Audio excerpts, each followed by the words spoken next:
बिहार सरकार के मंत्री नितिन नवीन पर कल रांची में जानलेवा हमला हुआ। इस वक्त खुद हमारे साथ हैं। नितिन नवीन जी, ये बताइए कि कल कब की ये घटना है और क्या क्या हुआ था आपके साथ? कल एक पारिवारिक निजी कार्यक्रम में हम रांची गए थे 1 बजे के फ़्लाइट से। और वहाँ पर चूँकि उपचुनाव है रांची में, तो हम लोग उसके कारण स्टेट गेस्ट हाउस ये सब नहीं मिल, सर्किट हाउस नहीं था, तो हम वहाँ पर होटल में, मेन रोड में होटल में कमरा लिए थे। और वहीं पर भोजन करने के उपरांत हम वहाँ से, जहाँ पर हमारा पारिवारिक फंक्शन था, हम वहाँ जा रहे थे। जाने के क्रम में शुरू में तो वहाँ पर भीड़ कम थी और लोग निकल गए थे प्रदर्शन करने के बाद। तो हमारे स्कॉट ने कहा कि उधर से हम लोग मेन रोड होके निकल सकते हैं। लेकिन जैसे ही हम लोग मेन रोड की ओर बढ़े, तो चूँकि सिंगल रोड है, एक तरफ बैरिकेटिंग है, धीरे आगे बढ़ते गए तो भीड़ पूरी तरह से बड़ी संख्या में सड़कों पर नज़र आने लगी। और वो भीड़ फिर गाड़ियों के पीछे आ गई और हम लोग धीरे धीरे भीड़ के ही आगोश में चलते चले गए। कश्मीर वस्त्रालय वहाँ पर एक सेंटर है, वहाँ पहुँचे तो फिर भीड़ ने हम लोग पर धीरे धीरे हमला करना शुरू कर दिया। और शुरू में तो गाड़ियों पे धक्का मुक्की करने का प्रयास हुआ, गाली गलौज कर। लेकिन जैसे ही हम लोग कश्मीर वस्त्रालय से थोड़ा सा आगे बढ़कर हनुमान मंदिर के कोना या काली मंदिर के कोना तक पहुँचते हैं, उसके बाद वो लोग ईंटा पत्थर और सारे लोहे के रड और अन्य सामग्रियों से हमला बुरी तरह से कर दिया। और हम लोग फिर उसके बाद, वो भीड़ अनियंत्रित थी और आवेश में था। और सभी भीड़ जितनी संख्या बड़ी थी, उनके हाथ में लोहे के। संख्या की अगर बात करें तो आपको क्या लगता है कितनी संख्या रही होगी भीड़? देखिए, मैं आपको ये कह सकता हूँ कि हम लोग कश्मीर वस्त्रालय के और पहले से कह सकते हैं, हिंद पीढ़ी के थोड़ा सा अंदर जाने के बाद से लेके दोनों तरफ पूरे सड़क पैक थे। और जहाँ तक काली मंदिर के कोना या हनुमान मंदिर तक पूरा पैक था दोनों तरफ। अब वो संख्या 8,000 थी कि 10,000 15,000 थी, लेकिन वो पूरी तरह में गाड़ी जो था, सटे हुए थे लोग थे। अब किसी तरह गाड़ी धीरे धीरे, चुके आगे स्कॉट की गाड़ी थी, तो धीरे धीरे गाड़ी आगे बढ़ती गई।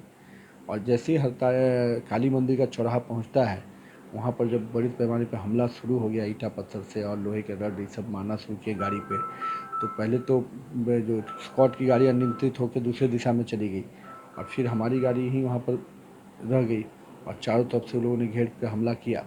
लेकिन उसी समय काली मंदिर के बगल वाले रोड में हम लोग गाड़ी को निकालने का प्रयास किया और फिर हमले के बीच में से ही गाड़ी को थोड़ा आगे निकाल कर हम लोग सफल हुए। और थोड़ी दूर 1 किलो 1.5 किलोमीटर आगे जाने के बाद फिर हम लोग को वहाँ पर पुलिस के थोड़ा टुकड़ी नज़र आई, तब वहाँ पर उपद्रव थोड़ा सा कंट्रोल हुआ और उसके बाद हम लोग निकल पाए। आप उस समय के बारे में थोड़ा सा विस्तार से बताएं, जिस समय आपकी गाड़ी को लोगों ने घेर रखा था और हमला कर रहे थे। उस वक्त आपकी स्थिति क्या थी और आप अपना जान बचाने के लिए क्या कर रहे थे? नहीं, देखिए, वो जान बचाने के लिए कोई ऑप्शन नहीं था कि हमारे पास कि हम कुछ कर सकते थे। वहाँ पर केवल और ये थी स्थिति थी कि हम गाड़ी मेरी आगे बढ़ती रहे और वहाँ पर हम भीड़ के साथ कोई भी बातचीत कर ले या हम किसी भीड़ के साथ कोई क्रॉस कर ले, ऐसी चीज़। गाड़ी के दरवाजे हम लोगों ने बंद रखे थे। वो लोग ईंटा पत्थर अपना जो चला रहे थे, जो लोहे के रड से चला रहे थे, पीछे का शीशा फोड़ना, आगे जो लोग हैं हम पे ईंटा पत्थर चला रहे थे। बस भगवान की कृपा थी कि गाड़ी हमारी आगे बढ़ती गई और भगवान ने ही खड़े होकर उस समय निकालने का काम किया। अदरवाइज जितनी बड़ी संख्या में भीड़ थी और पुलिस नगन थी, कोई शासन प्रशासन का कोई भय नहीं था, हाथों में औजार थे, तो बस वो जान लेने वाली भीड़ थी। अब भगवान का कृपा था कि जान बची। मतलब जान बचाने के लिए आप लोगों ने गाड़ी के नीचे भी छिपने का नहीं, काम? ऐसा नहीं, देखिए, वो तो विजुअल है, सब चीज़ें देखने लायक। मेरा देखिए, छिपने से क्या, भीड़ दिखती नहीं क्या? नहीं, जिस तरीके से ईंटा पत्थर या लोहे के रड से मारा जा पीछे रहा से है। लोहे के रड से जब मारा था, तो हमारा जो शीशा, जो हम आगे बैठे थे, वो सामने से गाड़ी आगे जा रही थी, तो इसलिए वो उधर से हमला नहीं हो पा रहा था। जो भी हमला हमारे पीछे से हो रहा था, तो उसके कारण पीछे से, बगल से, तो हमको छिपने के से ज़्यादा हमको गाड़ी को आगे निकालने का हम लोग को था कि गाड़ी जितना जल्दी आगे निकलते चली जाए। और उसमें छिपने का वैसा जगह तो कितना ना हम लोग है कि वहाँ पर तो जब शीशे के अंदर से कोई चीज़ ईंटा पत्थर डालते या लोहे का रड अंदर घुसता, तब तो वैसी स्थिति नौबत आती। अभी तक तो गाड़ी के बाहर से हमला हो रहा था। जो उपद्रवी थे वो देश के खिलाफ नारे भी लगा रहे थे। देखिए, वो हिंदुस्तान के खिलाफ नारे थे और कहीं न कहीं शब्दों का प्रयोग, अमर्यादित शब्दों का प्रयोग जो कर रहे थे, वो दिख क्या रहा। नारे क्या लगा रहे थे? नहीं, हिंदुस्तान के मुर्दाबाद के नारे लगाने वाले लोग तो निश्चित रूप से इस मिट्टी के नमन तो नहीं कर रहे थे। और मुझे लगता है कि उनको लोकतंत्र में आस्था होती तो हिंदुस्तान के मुर्दाबाद के नारे तो नहीं लगाते।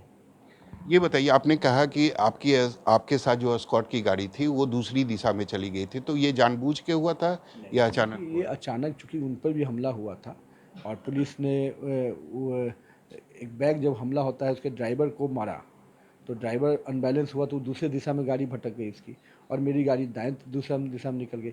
चूँकि जिस गली में वो घुसा था वो गली बड़ी संकीर्ण थी और मेरी गाड़ी थी उसमें थोड़ा चौड़ा गली था, तो हमको लगा कि इस गली में गाड़ी निकले, तो इसलिए हम उसने ड्राइवर को बोला सीधे निकालो, तो उसमें हम लोग निकलते चले गए। कोई ऑप्शन नहीं था किसी के पास और कोई जान से निकल गया ऐसा मैं नहीं मानता हूँ। पूरे घटना होने के बाद क्या आपने वहाँ के डीजीपी से बात की? हाँ, वहाँ के डीजीपी, मैंने तत्काल गाड़ी से ही, जैसे ही मैं भीड़ के नियंत्रण से बाहर आया, मैंने तत्काल डीजीपी को फ़ोन लगाया। चूँकि वहाँ के डीजीपी से संपर्क रहा है तो मैंने तत्काल डीजीपी को खबर किया और डीजीपी से बातचीत भी हुई। मैंने वो सारी घटनाएं फ़ोन पर ही बताया और मैंने बता भी दिया कि मैं अपने परिवार के यहाँ जा रहा हूँ और उस बाकी हमारी जो स्थिति है प्रशासन की, वहाँ पर उनका भी जिक्र कर दिया मैंने कि शासन की संख्या इतनी कम थी फिर निश्चित रूप से भीड़ पूरी तरह से अनियंत्रित थी। भीड़ के पास पूरे हथियार तरह की जो चीज़ें दिख रही थी वो अपने आप में डरावने वाली बात थी।